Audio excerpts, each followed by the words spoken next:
Al termine di una lunga trattativa siamo riusciti a trovare un accordo e questo accordo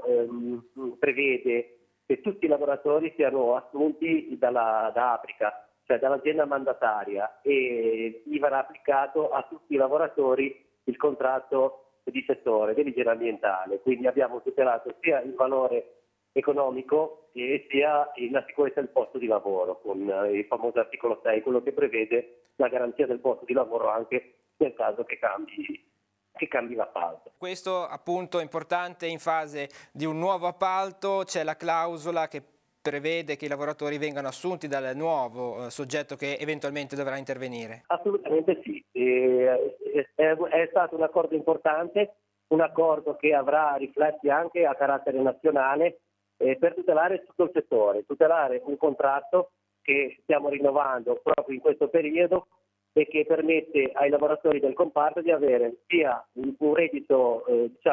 sufficiente e sia la sicurezza del posto di lavoro, cosa importantissima. La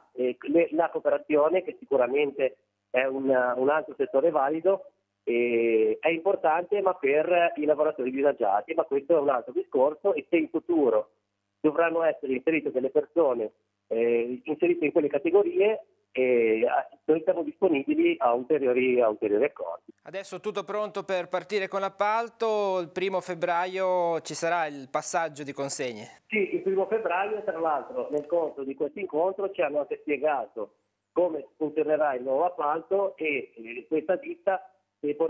farà investimenti che arrivano ai 5 milioni. I lavoratori avranno una sede nuova e moderna, sicuramente all'altezza del compito che devono svolgere, ci saranno tutti i mezzi nuovi e quindi sicuramente un passo avanti anche per migliorare il servizio nel comune di Rapallo.